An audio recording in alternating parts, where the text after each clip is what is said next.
విజ్ఞప్తి అందరికీ నియోజకవర్గానికి సంబంధించి ఒక్క సమస్య పైనే ప్రస్తావించవాలి అని కోరుకుంటున్నాను.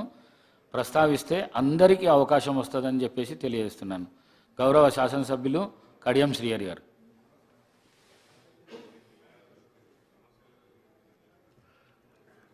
ధన్యవాదాలు అధ్యక్ష. అధ్యక్ష, స్టేషన్ గన్పూర్ నియోజకవర్గం ధర్మసాగర్ మండలం ఎల్కుర్తి గ్రామంలో సైనిక్ స్కూల్ ఏర్పాటు చేయడానికి ప్రభుత్వ పరంగా అనుమతినివ్వడం జరిగింది అధ్యక్ష. 2016లో నేను అప్పుడు డిప్యూటీ సీఎంగా ఉన్నప్పుడు మనోహర్ పారికర్ అని డిఫెన్స్ మినిస్టర్ గారు ఉండేది అధ్యక్ష, చనిపోయారు పాపం ఆయన. వారి దగ్గరికి స్వయంగా వెళ్ళి తెలంగాణకు సైనిక్ స్కూల్ కావాలని అడిగి తీసుకుని రావడం జరిగింది. నా కాన్ఫరెన్స్లో పెట్టాలని అప్పుడు పెట్టాము అధ్యక్ష. 2017లో అగ్రిమెంట్ కూడా జరిగింది డిఫెన్స్ మినిస్ట్రీతో. అయితే 49 ఎకరాల 32 గుంటలకు ల్యాండ్ అలినేషన్ కూడా ప్రపోజల్స్ పంపించాం. అవి CCLA దగ్గర ఉన్నాయి అధ్యక్ష. నేను ఈ మధ్య ఒక వార్త చూశాను అధ్యక్ష. స్టేషన్ గన్పూర్కు మంజూరైన సైనిక్ స్కూల్ను తరలించి సికింద్రాబాద్ కంటోన్మెంట్లో ఏర్పాటు చేయాలనే ఒక ఆలోచన ప్రభుత్వం చేస్తున్నట్టుగా తెలిసింది.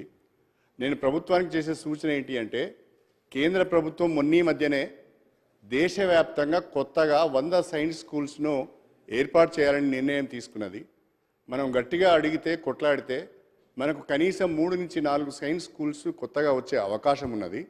కాబట్టి స్టేషన్ గన్పూర్ నియోజకవర్గానికి మంజూరైన సైన్స్ స్కూల్ను యాజ్ ఇట్ ఈజ్గా అక్కడే నిర్మాణం చేయాలని, కొత్తగా కేంద్ర ప్రభుత్వం పైన ఒత్తిడి తీసుకువచ్చి మన రాష్ట్రానికి అదనంగా సైన్స్ స్కూల్స్ తెచ్చుకోవాలని చెప్పి నేను రాష్ట్ర ప్రభుత్వానికి సూచన చేస్తున్నా. ఎట్టి పరిస్థితిలో కూడా స్టేషన్ గన్పూర్ నియోజకవర్గం ఎల్కుర్తి గ్రామంలో ఏర్పాటు చేయదలుచుకున్న సైన్స్ స్కూల్ను మాత్రము మార్చవద్దని, తరలించవద్దని, నిర్మాణాలను వెంటనే చేపట్టాలని చెప్పి నేను ఈ సందర్భంగా కోరుతున్నా. ఇంకొక చిన్న ఇష్యూ అధ్యక్ష, మీరు చెప్పిన 3 నిమిషాల లోపే ముగిస్తాను నేను అధ్యక్ష. ఇంకొక చిన్న విషయము, ఇది మా వర్ధన్నపేట శాసనసభ్యులు నాగరాజు గారికి కూడా ఇదొక పెద్ద సమస్య అయింది. వారు కూడా ఎన్నికలలో అనేక ఇబ్బందులు పడ్డారు.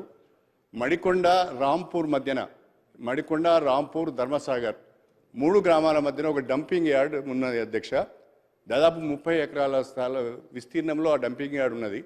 దాని షిఫ్టింగ్ కూడా మడిపల్లి జయగిరి మధ్యన ఒక 150 ఎకరాల జాగా ఉంది. అక్కడికి ఆ డంపింగ్ యార్డ్ని షిఫ్ట్ చేయాలని చెప్పాము. ఈ డంపింగ్ యార్డ్ ద్వారా భూగర్భ జలాలు కలుషితమవుతున్నాయి. త్రాగునీటికి సాగునీటికి కూడా ప్రాబ్లం అవుతున్నది. కాబట్టి తక్షణమే డంపింగ్ యార్డ్ అక్కడి నుంచి మార్చే ప్రయత్నం చేయాలని చెప్పి కూడా నేను రాష్ట్ర ప్రభుత్వాన్ని కోరుతున్నా. చివరిగా అధ్యక్ష, ఇది తెలంగాణ శాసనసభ్యులందరికీ సంబంధించిన విషయం అధ్యక్ష. మనం అందరం కూడా దీనిపైన ఆలోచించాలని నేను కోరుతున్నా. మొన్న బడ్జెట్ పై చర్చలో కూడా నేను మాట్లాడడం జరిగింది. ప్రధానంగా కాకతీయ రాజులు చాలా గొప్ప రాజులు అధ్యక్ష. మనకు ఎంతో వారసత్వ సంపదనిచ్చారు, కళా సంపదనిచ్చారు. ఆ కాకతీయుల పేరుని ఇప్పటికి కూడా చెప్పుకొని మనమందరం కూడా బ్రతుకుతున్నాం.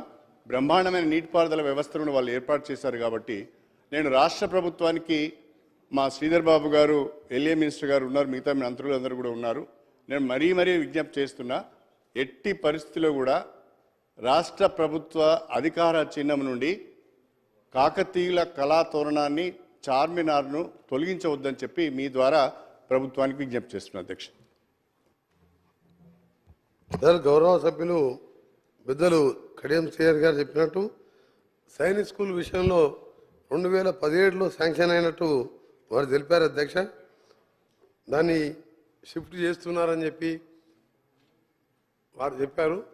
కొత్త సైన్స్ స్కూల్ వచ్చినప్పుడు కొత్త ఏరియాలో శాంక్షన్ చేపిస్తాం. నాకు గౌరవ సభ్యులు ఎందుకంటే 2017లో శాంక్షన్ అయినప్పుడు మొన్నటి వరకు 9 మంది పార్లమెంట్ సభ్యులు, లోక్సభ సభ్యులు, 6 రాజ్యసభ సభ్యులు ఉండే. అప్పుడు మీరు ఫాలోఅప్ చేసి అంతో ఫ్రెండ్షిప్ ఉండే మీకు బీజేపీ గవర్నమెంట్తోని, అప్పుడు పూర్తి చేసుకుంటే మంచిగా ఉంటుండే. అయినా సరే దీన్ని కూడా కేంద్ర ప్రభుత్వం దృష్టికి తీసుకొస్తాం. దాంతోపాటు వారు చెప్పిన కాకతీయ కళాతోరణం కానీ, చార్మినార్ కానీ రాష్ట్ర ప్రభుత్వం క్యాబినెట్ ఒక నిపుణుల కమిటీ ద్వారా దాన్ని ఏ విధంగా ఉండాలో ఆలోచిస్తున్నాం. దాని మీద తప్పకుండా చర్యలు తీసుకుంటాం. మొహమ్మద్ ముబిన్ గౌరవ సభ్యులు. बहुत बहुत शुक्रिया स्पीकर साहब, पहली बार ऐवान असेंबली के अंदर मौका मिला है आने का।